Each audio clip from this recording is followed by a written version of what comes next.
Viewer discretion is advised. On a lonely hill deep in the woods stood an abandoned house. The house was previously occupied by an unnamed elderly woman. It was said that all roads leading in and out of the house were all washed out in the early 90s, and the woman who was living there could not get into town for food and had no family to check on her. In her own desperation, she gritted her teeth, picked up the bone saw, and started severing her hands, then consumed them afterwards.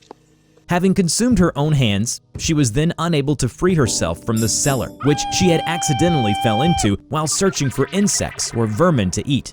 And eventually, she was trapped and died in the cellar. And this is the house in question? Yep, now get in there.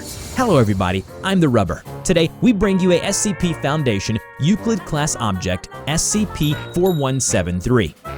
SCP-4173, also known as the House on Hadley Hill, is a small access door in the cellar beneath an abandoned house near Mount Zion, Georgia, USA. Access to the house was limited after heavy rains in 1993 washed away all the roads leading to the structure, forcing individuals who wished to access the house to climb the steep incline of the ridge behind it, which was called the Hadley Hill. If 4173 is left open for a period of time, persons nearby will hear a voice coming from within the wall past the door. It will inquire why they took so long to come, and will then ask to see their hand. It will ask to bring it closer, as it has trouble seeing. If the subject puts their hand through the door, it will be severed at the wrist, as if by a sharp metal instrument. Afterwards, the voice will thank the subject and assure them not to worry about it, as it will be replaced.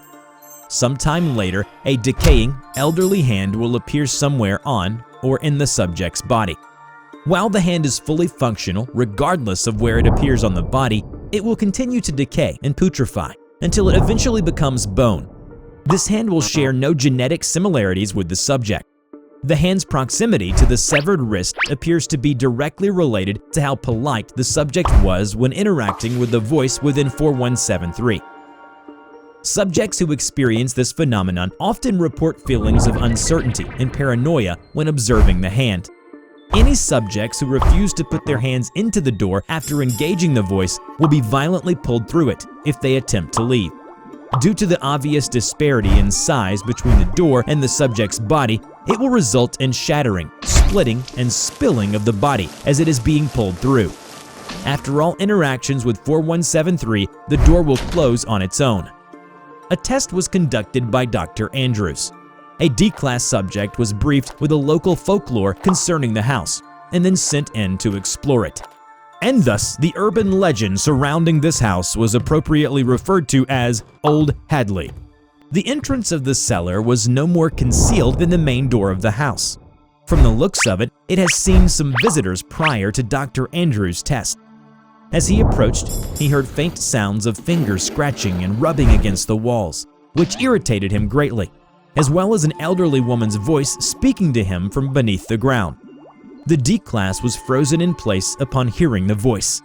"What's wrong? Why aren't you moving? Talk to me." The voice. "I hear someone talking to me. It says she's lonely and hungry." "It's all right. Just go in there. You'll be fine."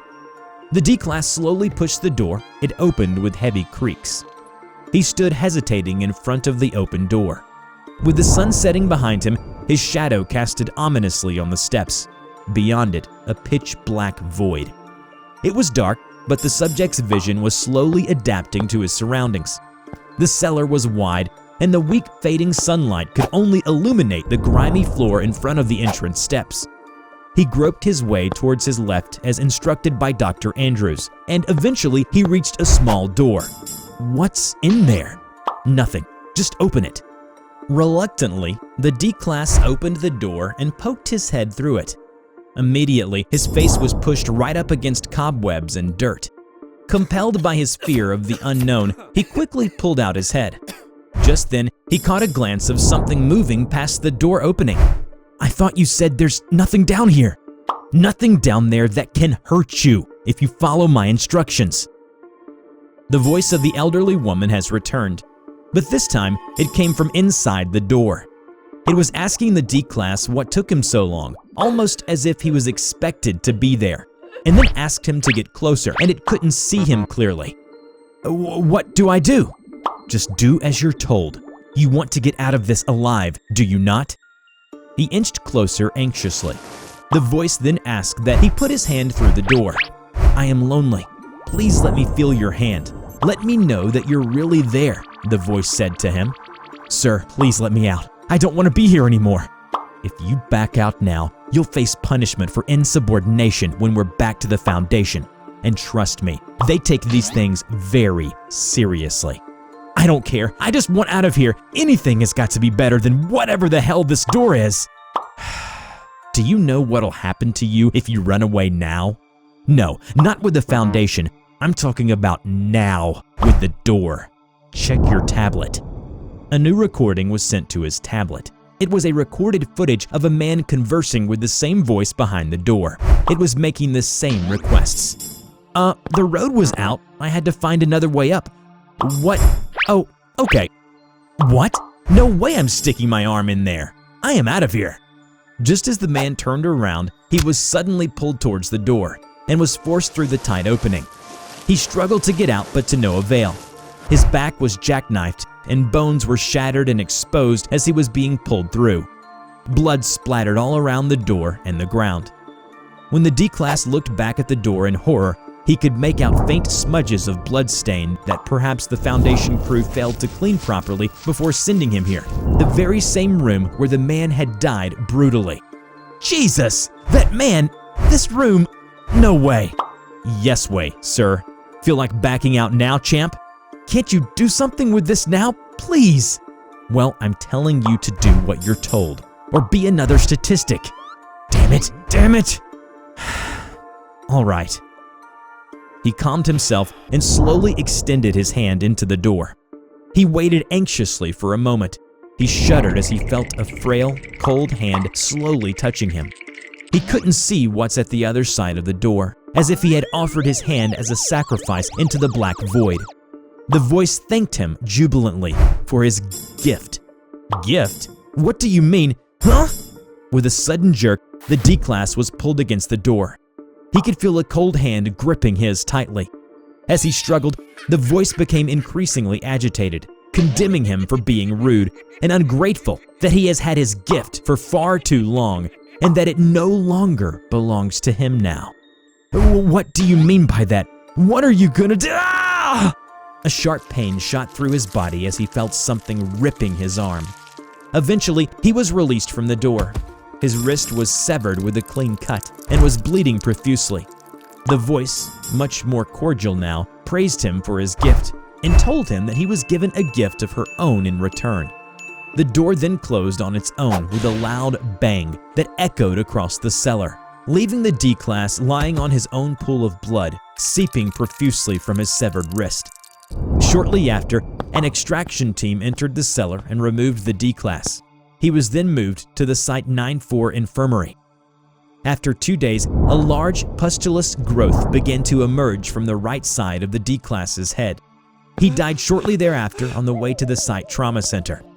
During the autopsy, it was discovered that the growth was a decaying, elderly hand. It had appeared between his brain and skull. It broke through the skull as it grew and was putting enormous pressure on his brain. The hand continued to clutch and claw at the brain for several hours after death. When Dr. Andrews heard about the subject's death, he only let out a sigh and said, that's a shame. Oh well, at least now we know what to do about it, which is nothing. All right, lock that place down. Remember to check out my new animation channel, TheRubber Talks, where I share my life story, thoughts, and opinions. Just click on the link in the description to enter the Rubber's world. In this video, we are proud to present these incredibly sweet pieces of fan art. A big thank you to all of you. You can now send us your fan art, and we will be more than happy to show off your best art piece in our next video. Check out our description below on how to submit. I hope you enjoyed today's video. Which SCP do you want to see in the next video and why it is interesting? Let us know in the comment below. We will draw your story and share it with the world. Don't forget to click like, subscribe to the channel, and hit the bell. Please share it to your friends if you like this video. Thank you so much for watching, and we will see you in the next video. Bye-bye.